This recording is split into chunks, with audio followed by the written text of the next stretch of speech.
وأن هناك qu'il y a إهدار une لكافة violation الحقوق contre les droits على de l'homme الجميع en أن Égypte يقوم بمسؤولياته. et que tous نحن doivent prendre كمؤسسات leurs قدمنا responsabilités. كل ما يفيد في هذا الشأن Nous, وجئنا comme برسالتنا إلى العالم كما تحركنا في باريس في 2/5 واليوم في بروكسل.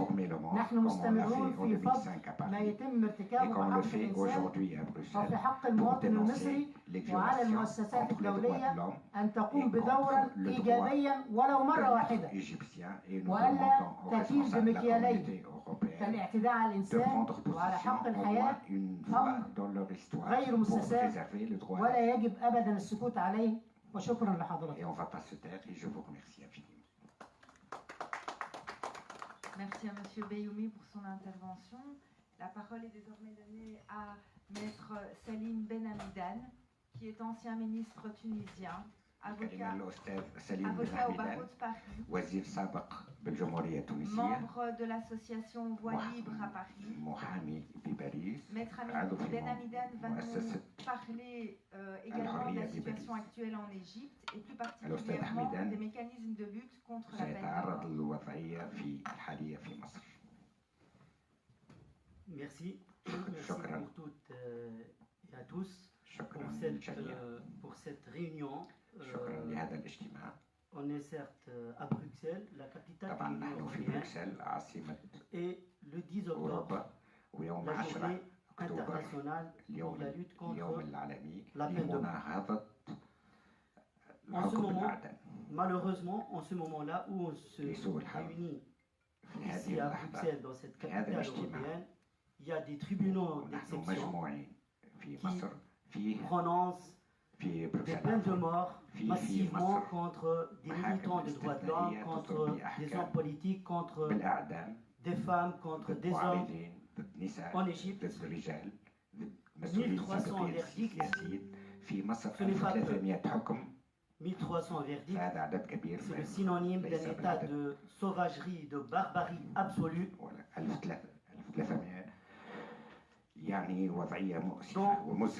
nous devrions tous être mobilisés pour arrêter ces massacres et ces génocides contre l'humanité.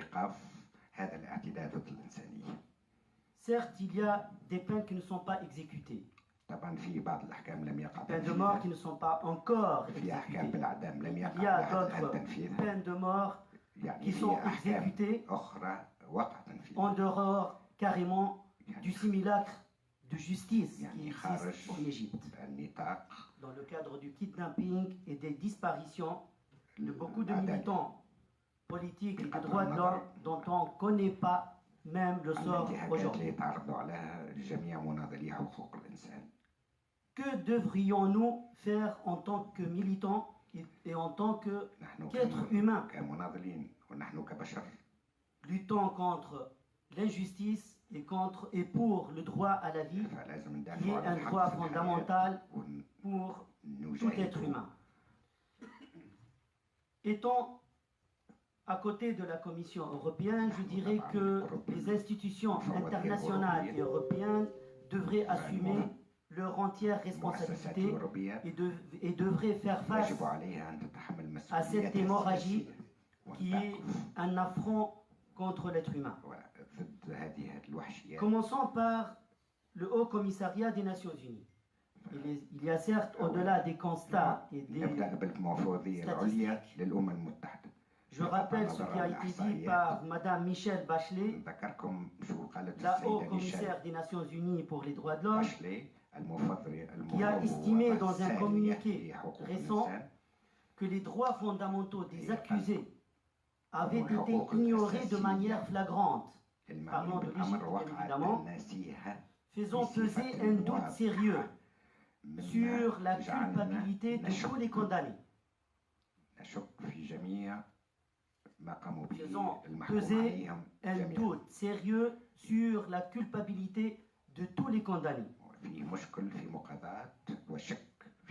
Elle enchaîne, elle dit aussi que si le verdict était exécuté, parlant, citant celui qui était prononcé par le tribunal du Caire, qui a confirmé samedi 1er septembre la peine de mort, samedi 1er septembre 2010,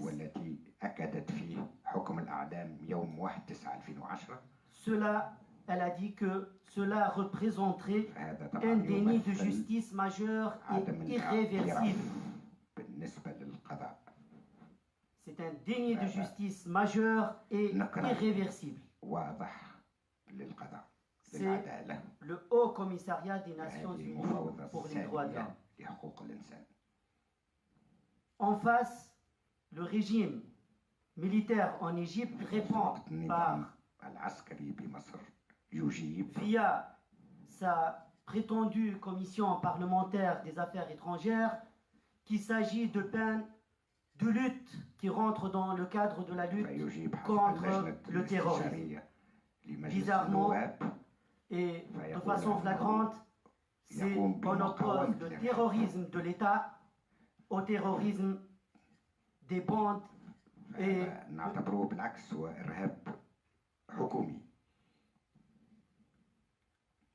revenons à l'Union européenne. Au niveau il y a un rapport sur l'état des relations Union européenne-Égypte intitulé Établissement de priorités communes qui a été ratifié et promulgué le 17 juillet 2017. Ça fait un an maintenant, c'est-à-dire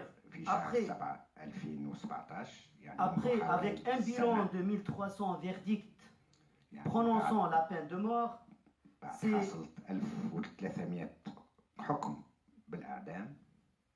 on lit dans ce rapport ce qui suit.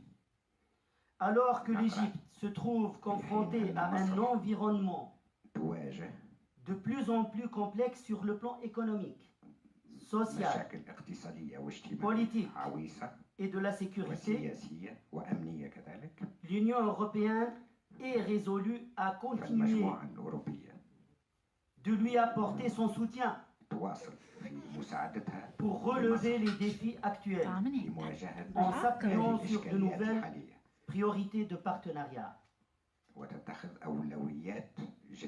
L'appui, vous le savez tous, c'est un appui envers, pas l'Égypte et le peuple égyptien, mais envers le régime militaire, prononçant des peines de mort massives et sauvages.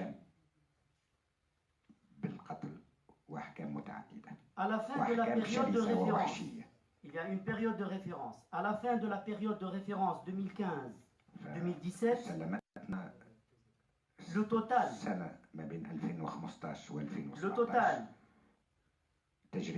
des engagements de l'aide financière de l'Union européenne en faveur de l'Égypte s'élevait à plus de 1,3 milliard d'euros sous forme de subventions, dont une part de 10% a été consacrée à l'amélioration de la gouvernance et des droits de l'homme. Alors que des centaines de verdicts de peine de mort sont prononcés, que des centaines de disparitions quotidiennes sont exécutées, l'aide financière de l'Union européenne atteint 1,3 milliard d'euros. On est très loin du principe de la conditionnalité de l'aide. On se rappelle très bien, même depuis les accords de partenariat euro-méditerranéen à Barcelone 1995, qu'il y avait la conditionnalité de l'aide sous forme que le respect des droits de l'homme est un principe essentiel pour l'aide financière de l'Union européenne envers les pays de la rive sud de la Méditerranée.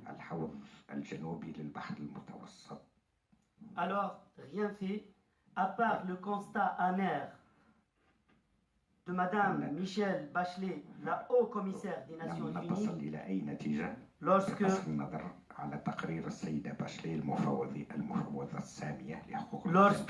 l'aide financière continue à affluer au bénéfice d'un régime sanguinaire qui n'hésite pas à prononcer massivement les peines de mort.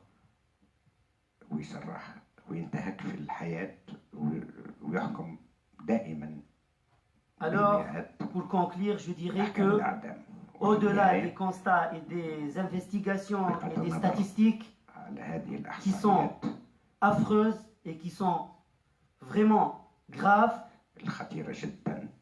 nous devrions être mobilisés pour faire face à ce cancer qui menace l'humanité tout entière et pas uniquement le peuple égyptien, parce qu'il est le générateur essentiel du terrorisme en Égypte et dans la région. Merci.